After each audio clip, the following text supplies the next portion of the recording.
Hi, and welcome back to another episode of the One You podcast. So, today I am going to talk about when I moved to LA. I know for some people it might seem like it was an easy journey and that I just moved there and everything worked out. But let me tell you, it wasn't that easy. Maybe you already guessed that, but it had its share of ups and downs, and it's been a journey for sure. But it's been a wild and fun one, and I wouldn't want to like exchange it for anything else in the world. So I learned so much about myself and about the world, and it's been a journey for sure. I think I've talked about this before, but the reason why I wanted to move to LA, or I actually just at first it wasn't LA per se, it was more moved to the US. So I was in New York on a vacation in 2011, I believe, or if it was 2012, I don't really remember.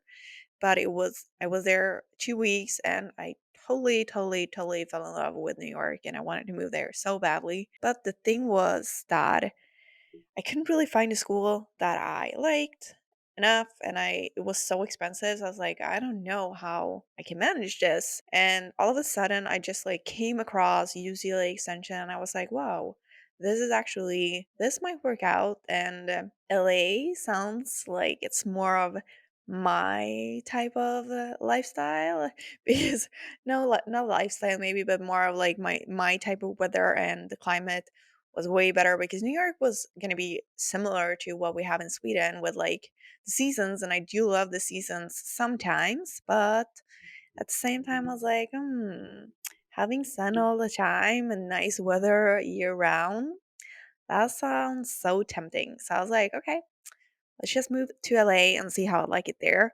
I didn't know for how long I was going to stay or anything, but I was just like, let's do it. And I applied to school, which meant because I didn't have like that good grades in English, and I had only like done English A and B as they call it here in Sweden. So I had to take this test in order to be able to get into school. So taking this test, I did it once and I failed with 2 points. Yeah, guys, I failed the English test, and I was like, whoa, well, let's do it again, I guess. So I did it another time and luckily I passed. So that was such a huge relief. I was so happy and I applied for school.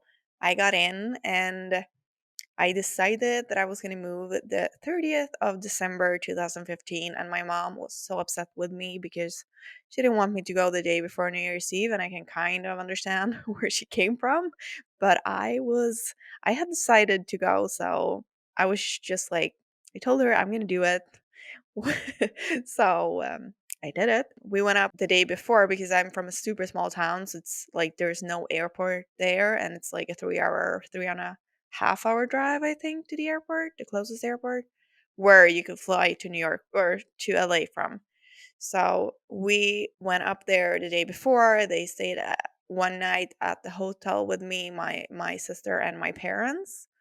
And it was so sad, but also so exciting to leave them. So I was really sad because I didn't know when I was going to see them again. And it was so exciting because I was doing this all by myself. And I was so excited to get to LA. I'd never been before. I didn't know anyone. It was crazy. I don't really understand h- how I did it, but I just like it packed my 2 suitcases. I had a backpack. I stepped on board on the airplane and flew over to LA. And I landed there and I was like, whoa, this is crazy. My second time or my third time in the US, but my first time flying over all by myself. So it's kind of scary. I took my suitcases, I walked out to try to find a cab. A guy walked up to me and he asked if I was looking for a taxi, and I was like, yeah. And he was like, okay, come follow me. And I was like, okay. So I followed him, and he was super nice. He took me to my hostel. So I decided to stay because, like, I didn't know where to stay when I got there. So I asked around some of my friends that I had been there before, and they were like, oh, you should stay in Santa Monica the first few days because Westwood, where UCLA Extension is, will be like dead because it's around Christmas time. So I decided to stay in Santa Monica, but the hotels were so expensive, so I couldn't afford staying at the hotel. So I decided to stay at the hostel with five other girls in the same room. Kind of crazy, even more stupid, kind of moving there with all my belongings. So I guess I was kind of like crazy because someone could just have stolen all my belongings while I was there and then I didn't have anything. But luckily that didn't happen and it was a really nice hostel in my opinion. And I was lucky enough to end up with two Swedish girls in the same room. So I got two friends right away for the time being because they were only visiting LA as well. But anyhow, I had the best days. I went down to the beach. I spent time with them. We went on like this like Hollywood tour with a bus. And yeah, I had a really good time down in Santa Monica my first few days. And then time came and I was going to move up to Westwood. And moving up to Westwood, I had found a place to stay because I was UCLA Extension. You couldn't live on campus, you had to find like an off campus housing. And the place that I found was called a co op. So it's like a cooperative living experience place.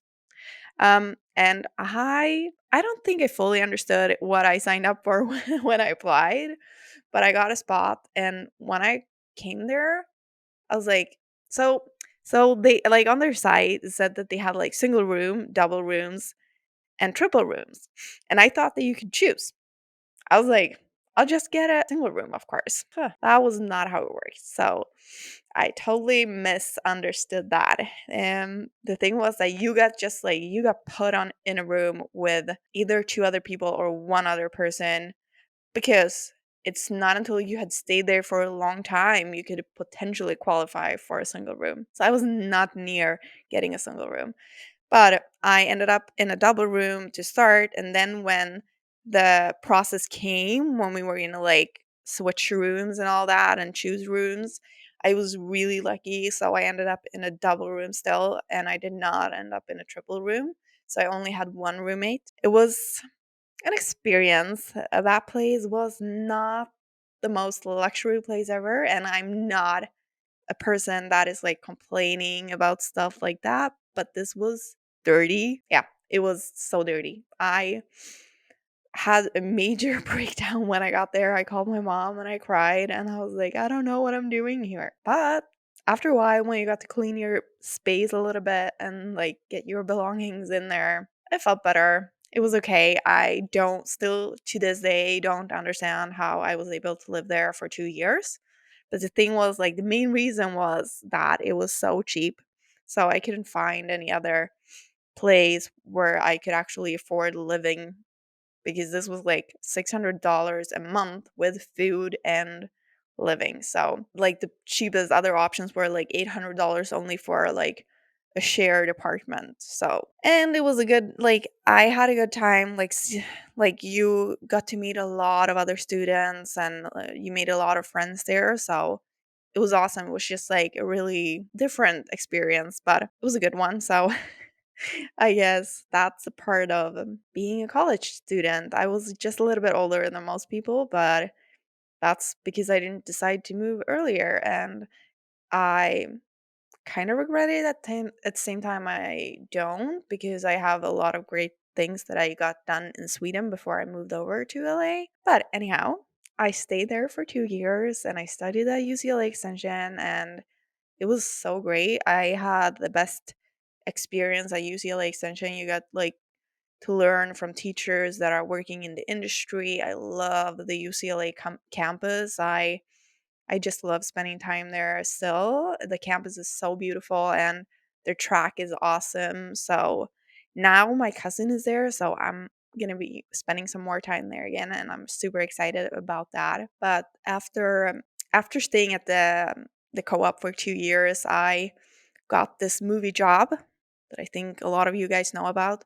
I got the opportunity to go with Mackenzie Davis when she was filming for Terminator, and that was the best time ever. So I traveled around for 6 months in Europe. We were in Madrid and Budapest shooting, and That was so awesome. I just loved every second of it. Yeah, it's so different. It's so hard to explain how it is to be on set if you've never experienced it. I just have to say that all credit to the actors, because if you think actors are living a fancy life when they're shooting, I can tell you they're not. So it was definitely different than I was imagining it being before I had been on set. So yeah, all credits to actors for sure. And yeah, but that was a really good time. It was under 2018. I was traveling with her, and she's such an amazing person. I just love her to death. So she's awesome. Then after that, I got back to LA. I was staying with a friend for a while, and after that, I think it was around 2019, I got to move into a guest house. So that's where I'm living currently as well after being back and forth to Sweden because of COVID and all that. It's been such a crazy time because I have been thinking back, and it feels like 2019 just happened, like the end of it, and then 2020 and 2021 is just like gone. Poof. I don't even know what happened. It's so crazy. But I guess that's a part it's part of life, right?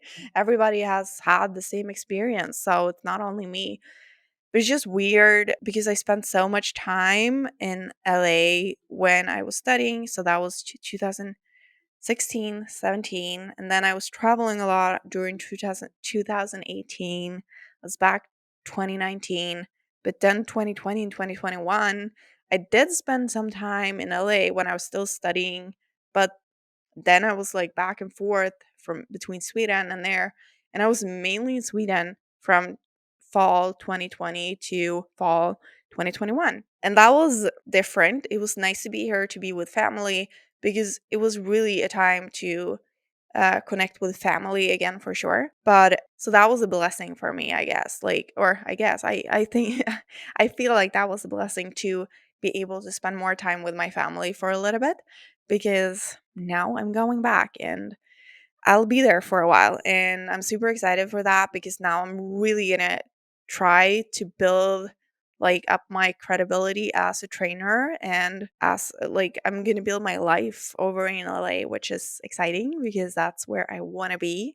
I love it so much over there, and the fitness industry is way bigger there than here in Sweden, and the weather is amazing, and it's just like, I don't know, it's hard to explain if you've never been to LA because it is different, and that's what I absolutely love with it. So if you haven't been and if you feel like you want to go, you should go because you're going to love it, I promise you. But back to my journey. So now I like tried to cover the journey from when I moved to LA and up until now, and I guess that was like a brief explanation of it all. But if you have any questions at all, if you want to move to the United States or like whatever, I'm telling you, it's not easy. It's definitely not easy. But if you want to do it, you should do it because that's what I'm all about. I'm like, you only have one life, so make sure you live your life to the fullest and do the things that you love. Because so you have to be like, you have to do certain things, I know, like you have to get money enough to survive, and that's the thing. But in the end of the day, it's so important that you actually do something you love and that makes you happy, because money is not everything. I know you need money enough to survive, as I said, but in the end of the day, your happiness is the most important part. At least for me, like I rather wake up happy every morning and do things that I love than to have millions of dollars on my bank account, because that's not going to make me happier. So, if you have any questions at all, don't hesitate to reach out. I'm more than happy to answer any questions you might have. And if I can help in any way, like that's what I love to do. That's my mission in life. I want to help. So, I hope this inspired you a little bit, and go out there and live your dreams. Love you all. Bye.